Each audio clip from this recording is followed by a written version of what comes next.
Anybody that owns an e-bike or like in the e-bike business or just kind of is generally interested in e-bikes, I'm sure they've heard of the hate towards e-bikes. I've been thinking about this and thinking about like where that comes from, why it is the case. Fortunately, it's becoming less and less the case. I was thinking about why that's true. When I started the business 10 years ago, I didn't feel like so welcome in my own industry, like the bike industry. And I guess for me, growing up, I was relatively comfortable being a little bit outside the norm. I think maybe if I wasn't, I might have had more trouble with this sort of thing, but it was uncomfortable at times. And, now it's becoming more and more comfortable. Now e-bikes are like becoming cool, but like for years, they were definitely not. It was almost looked at as like the nerdy kid in school, like, being picked on and looked at in that sort of way. And an interesting contrast, though, is that I think it's actually cooler to be nerdy today than it is to be like a jock, where that certainly wasn't the case for me growing up. As I've gotten a little bit older, I've actually become more interested in becoming more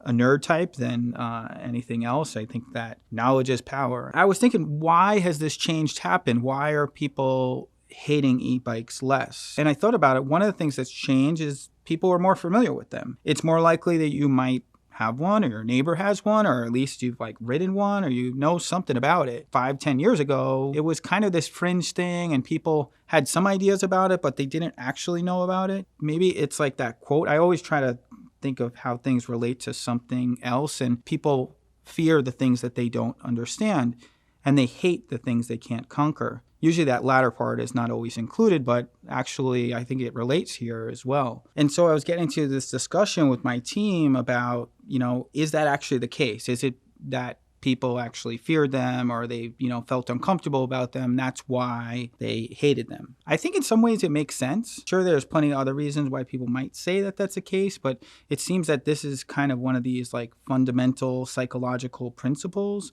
that people react to things like with their like amygdala, like their ancient brain. Basically, it's that fight or flight reaction. It's natural that people will have that reaction to something that they don't understand or that they don't know, or that kind of makes them feel uncomfortable, because historically that's something that kept you alive. Today it's not really the same, and we have a little bit more freedom to explore things, and maybe sometimes that can get us into trouble. But in relation to e-bikes, a lot of people had misunderstandings about them. Most people thought they were just motorcycles, didn't really understand that they just provide a little bit of assistance, that they don't necessarily just take over. I think a lot of people didn't understand that they are, in their fundamental principle, a bicycle with just some assistance. And it's certainly fair that people can have some judgments or thoughts about that. But at the same time, like, what are we actually talking about? Are we competing with the bicycle? Is it potentially conflicting with that? Is it potentially harming that side of the industry, that side of the sport? Or is it even actually a sport?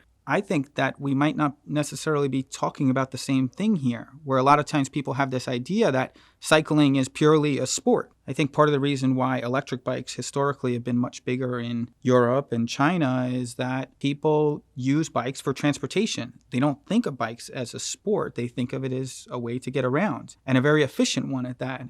Just this idea that cycling is just a sport and that it's not a form of transportation, or at least not for the cool kids. I don't know. What do you guys think? Am I going too deep on this thing? I mean, maybe we should just talk about some of the things that people say, and they say all different stuff. Maybe you could share some of the stuff that people have said to you on your e-bike. The majority of people that follow my channel actually are into e-bikes, so they probably have some experiences around this, and I'm sure other people like to hear it. And I think it's healthy to share it also. It's just having a community that we can be together. And I guess that's part of it in this fear thing and the conquering thing. It's a fear that somebody might potentially disrupt our tribe, disrupt this safe place that I have. I think that that's the fundamental principle of why people are so uncomfortable with this idea, or so uncomfortable with any new ideas. It's a natural thing. I don't think it's a healthy thing. I think we need to explore new ideas. The reality is, if we look at this world, we can recognize that a lot of things that we used to find safe and comforting don't really work so well anymore. So it's probably about time we start thinking of something new. I mean, that's the way that I think. I don't know how you think, but my experience, I've been in this thing for about 10 years, and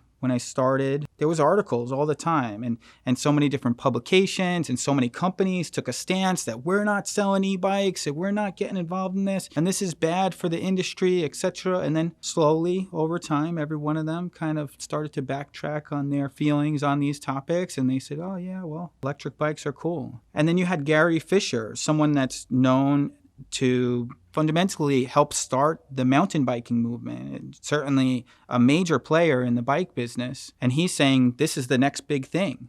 And I think a lot of people followed that and they said, I respect this guy. He's kind of been right before. When mountain bikes first came on the scene, they were not really respected, and people look at them like, yeah, you guys are crazy. What are you doing? All this sort of stuff. And he was right about that. So maybe he's right about the e-bike thing. And I mean, this we're talking about, I don't know, 5-6 years ago when he was starting to really push that narrative. And if you look out on the street and the amount of electric bikes that are out there, it's pretty considerable. If you look at it from a business perspective, it's definitely pretty considerable.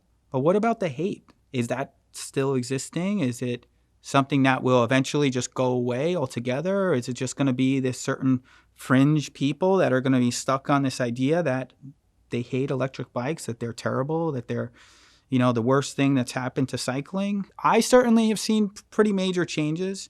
Actually, oddly enough, we spoke to Asia, who's on our team. She has been a competitive cyclist and raced competitively. She had a friend, got an electric bike to commute to work. And she kind of looked at him like, really? You're a competitive cyclist. You're a racer. Why do you get an electric bike? You should be out there riding your normal bike to get exercise, really improve your ability to perform in the sport. And he said, well, I'm commuting to work. It's not about me racing. It's just about an efficient means to get from here to there. And actually, I still get exercise and I still am improving my health. And it's certainly a lot better than me sitting in a car. What's wrong with that? And I guess if we start to expand our mind, I mean, fortunately, I would think that Asia's not necessarily working for Propel if she didn't necessarily believe that e-bikes are okay. I hope not. I hope that, it's, I think we're okay. Yeah. So you'll hear more from her soon, I'm sure. But where does it come from? Really? Is it that thing that people don't understand it? I mean, the second part of that is they hate what they can't conquer. Now, that quote comes from a lot of different people, but this author, Andrew Smith, seems to be the one that's maybe most known for that, especially having that second half of it. So I could certainly understand why people might fear e-bikes, and I think that that's mostly where a lot of this animosity towards them came from, fear that they might jeopardize our access to mountain bike trails. And beyond just the mountain bike trails, it could also just be infrastructure. I mean, a lot of cities are creating more and more bike lanes, and those things could be potentially jeopardized if people are not respecting them properly. Fear that they might change the perception of bikes, that they're no longer something used for sport or something for your health or that sort of thing, and they're just a legal loophole to get you into using bikes. Other fears people had was that electric bikes might limit people's ability to actually enjoy cycling, to actually get all the benefits of it, improving their health or actually conquering that hill. If you have assist getting up the hill, do you actually have the same experience or the same feeling of achievement if you got up to the hill with the assist or you got up the hill without assist? There's also industries that had fears. I know the automobile industry didn't really look too kindly on e-bikes. I mean, it's potentially conflicting with, what they're trying to put out there in the market. But I think a lot of the automobile industry actually understands the potential of electric bikes, but if they can't properly capitalize that, then it's not so interesting. And it's really unfortunate that people are motivated in that way, but that's the reality of life. And you got to understand that a lot of these forces are at play. I certainly had felt that as I was pushed up against that, trying to fight for some legislation and that sort of thing. When you got, industries on the other side that are making, trillions of dollars on this thing, yeah, I could see why they might not like little old me just trying to sell some e-bikes. Then there's the fear that people won't be respected. I mean, a lot of people work really hard to build themselves up as a strong cyclist, as to be able to ride long distances or, climb great hills or, keep up with friends or beat their friends or whatever. And will they be respected in the same way if someone just comes along with an electric motor and they're able to do the same things with relative ease? I mean, I could understand that. I could understand the frustration. I mean, I've been in the e-bike business for a long time, and sometimes people come in and they're, I was just like, well, well, don't you like respect what I've been doing over here? And I don't know. I think that I can't really get caught up in that, you know? I could feel that, sure, but like, I don't think it's healthy for me to stay in that place. But then getting into this conquer place, I don't know. I hope you guys feel like this analogy makes sense. To me, it kind of makes sense. But, you know, thinking about this, they hate what they can't conquer. And I was talking with the team about this, and I was really thinking a bit deeper on this topic. And I've heard a lot of people make these comments like, you know, I want to get one, but I don't want my friends to know that I got one. How silly is that? Really? Fortunately, I don't think that sort of line of thinking exists so much anymore. So if you feel like you'll no longer be accepted in your tribe, if you feel like you'll no longer be accepted in your group by making this decision, like you can't actually do it. You can't do it successfully. You can't conquer it. I think that makes sense. And I think that that's actually like one of the fundamental ideas, like why people were so resistant to that. But somebody needs to be the trailblazer. Somebody needs to do it first. And somebody needs to be able to stand on their own and say, you know what, like, I don't care what you think. Like, this is fun. This is cool. Like, I'm going to do it. I think one thing, just as a little PSA to anybody riding an e-bike, be respectful, be mindful. Now, you don't have to coddle someone's ego or whatever, but like, you should at least be courteous and be safe when you're passing people because they know that it might happen. I think that's really important because we all need to work together. We need to really enjoy this together. We need to enjoy this space together that we often share. I think that's another note, you know, relating to the mountain bike trails and stuff like that. I think that a lot of mountain bikers, they probably on some level have a valid point. And I don't know that it's necessarily the e-bike versus non-e-bike. It's more like the new guy versus the veteran.